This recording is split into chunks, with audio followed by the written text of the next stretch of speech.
For our continued reading of the Bible through the year 2024 from the English Standard Version of the Bible by Crossways Publishing, a division of Good News Publishing of Wheaton, Illinois, a reading of 2 Kings chapters 4 through 5, followed by Psalm 73. 2 Kings chapters 4 and 5. Now the wife of one of the sons of the prophets cried to Elisha, "Your servant my husband is dead, and you know that your servant feared the Lord, but the creditor has come to take my 2 children to be his slaves." And Elisha said to her, "What shall I do for you? Tell me, what have you in the house?"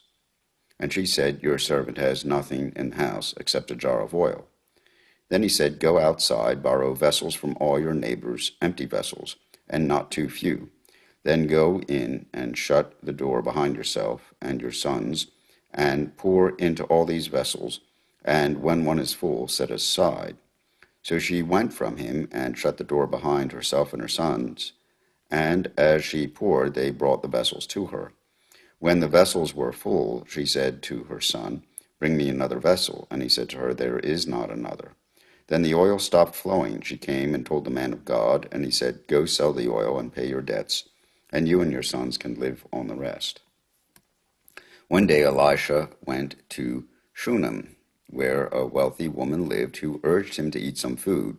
So whenever he passed that way, he would turn in there to eat food. And she said to her husband, "Behold, now I know that this is a holy man of God who is continually passing our way.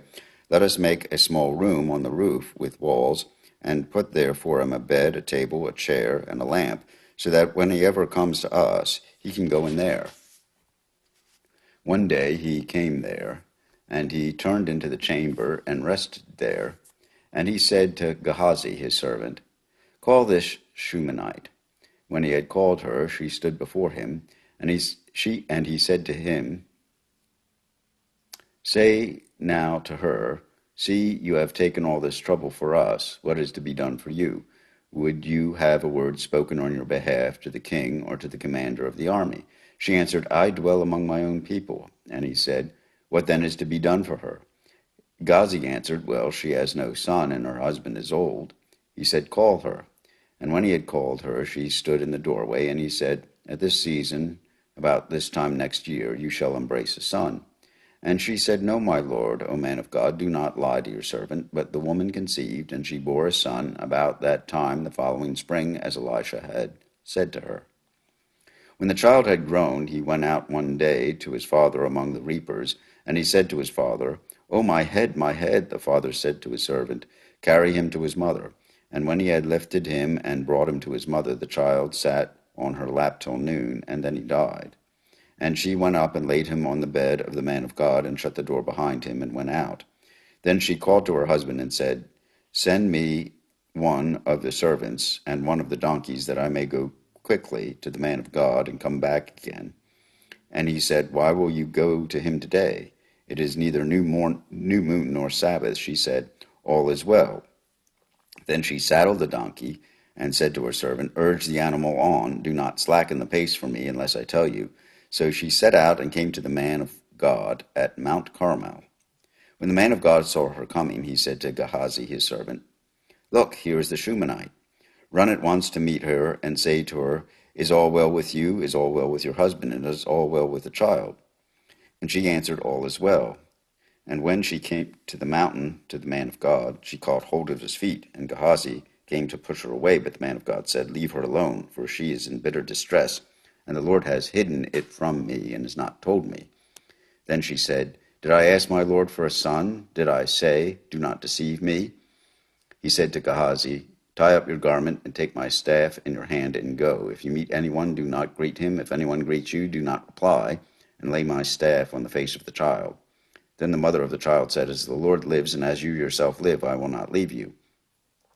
So he arose and followed her. Gehazi went on ahead and laid the staff on the face of the child, but there was no sound or sign of life. Therefore he returned to meet him and told him, "The child has not awakened." When Elisha came into the house, he saw the child lying dead on his bed. So he went in and shut the door behind the 2 of them and prayed to the Lord. Then he went up and lay on the child, putting his mouth on his mouth, his eyes on his eyes, and his hands on his hands. And as he stretched himself upon him, the flesh of the child became warm. Then he got up again and walked once back and forth in the house, and went up and stretched himself upon him. The child sneezed 7 times, and the child opened his eyes. Then he summoned Gehazi and said, "Call this Shunammite." So he called her, and when she came to him, he said, "Pick up your son." She came and fell at his feet, bowing to the ground. Then she picked up her son and went out. And Elisha came again to Gilgal, when there was a famine in the land. As the sons of the prophets were sitting before him, he said to his servant, "Set on the large pot and boil stew for the sons of the prophets." One of them went out into the field to gather herbs, and found a wild vine, and gathered from it his lap full of wild gourds, and came and cut them up into the pot of stew, not knowing what they were. And they poured out some for the men to eat. But while they were eating of the stew, they cried out, "O man of God, there is death in the pot." And they could not eat it. He said, "Then bring flour." And he threw it into the pot and said, Pour some out for the men, that they may eat." And there was no harm in the pot. A man came from Baal Salisha, bringing the man of God bread and of the first fruits, 20 loaves of barley, and fresh ears of grain in a sack. And Elisha said, "Give to the men, that they may eat." But his servant said, "How can I set this before 100 men? So he repeated, "Give them to the men, that they may eat. For thus says the Lord, they shall eat and have some left." So he set it before them, and they ate and had some left, according to the word of the Lord. Naaman, commander of the army of the king of Syria, was a great man with his master and in high favor, because by him the Lord had given victory to Syria. He was a mighty man of valor, but he was a leper. Now the Syrians, on one of their raids, had carried off a little girl from the land of Israel, and she worked in the service of Naaman's wife. She said to her mistress, "Would that my Lord were with the prophet who is in Samaria. He would cure him of his leprosy." So Naaman went in and told his Lord, "Thus and so spoke the girl from the land of Israel." And the king of Syria said, "Go now, and I will send a letter to the king." So he went, taking with him 10 talents of silver, 6,000 shekels of gold, and 10 changes of clothing. And he brought the letter to the king of Israel, which read, "When this letter reaches you, know that I have sent to you Naaman my servant, that you may cure him of his leprosy."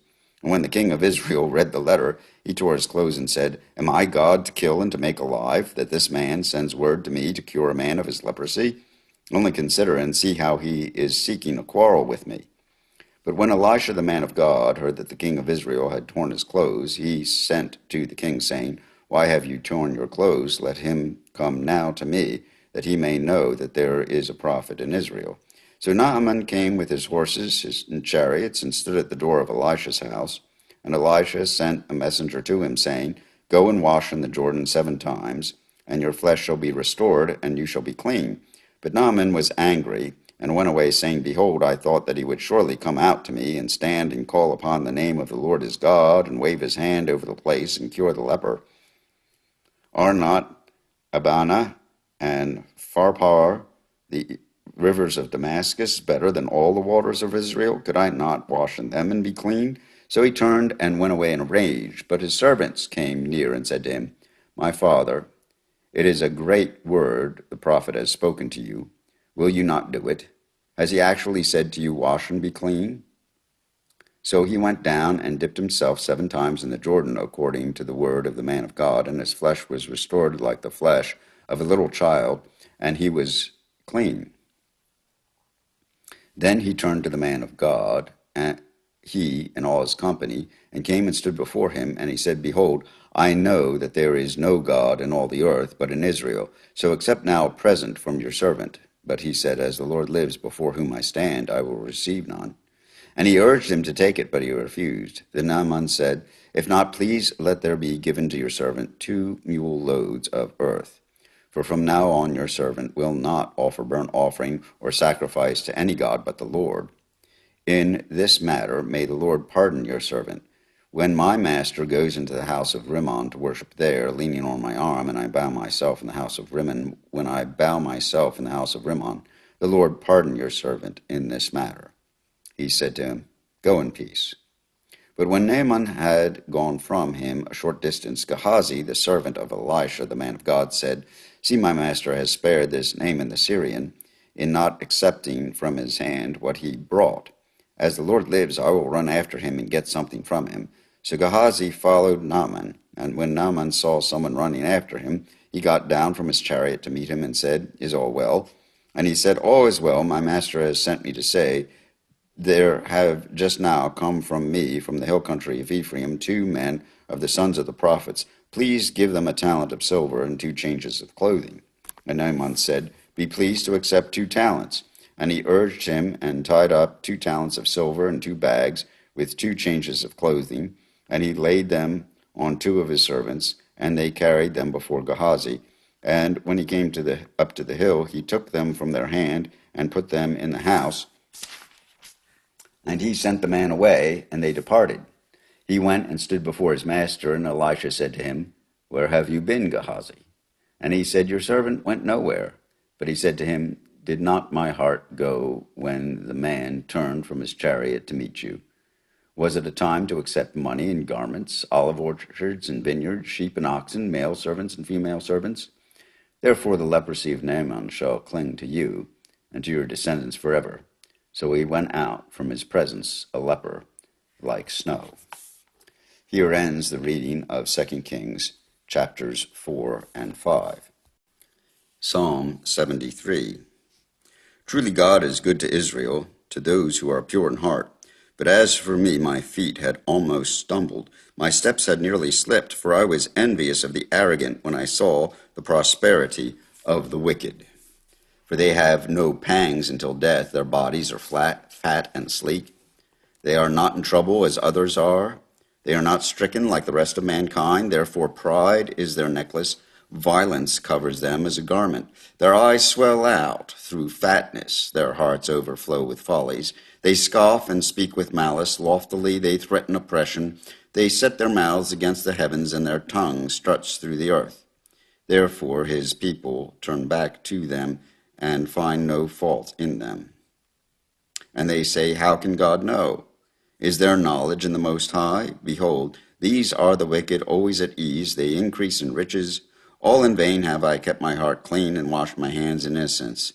For all the day long I have been stricken and rebuked every morning. If I said I will speak thus, I would have betrayed the generation of your children. But when I thought how to understand this, it seemed to me a wearisome task, until I went into the sanctuary of God. Then I discerned their end. Truly you set them in slippery places. You make them fall to ruin. How they are destroyed in a moment, swept away utterly by terrors. Like a dream when one awakes, O Lord. When you rouse yourself, you despise them as phantoms. When my soul was embittered, when I was pricked in heart, I was brutish and ignorant. I was like a beast toward you. Nevertheless, I am continually with you. You hold my right hand. You guide me with your counsel, and afterward you will receive me into glory. Whom have I in heaven but you? And there is nothing on earth that I desire besides you. My flesh and my heart may fail, but God is the strength of my heart and my portion forever. For behold, those who are far from you shall perish. You put an end to everyone who is unfaithful to you. But for me, it is good to be near God. I have made the Lord my refuge, that I may tell of all your works. Here ends Psalm 73 and 2 Kings 4 and 5, and this Psalm 73 in the English Standard Version of the Bible by Crossways Publishing, a division of Good News Publishing of Wheaton, Illinois.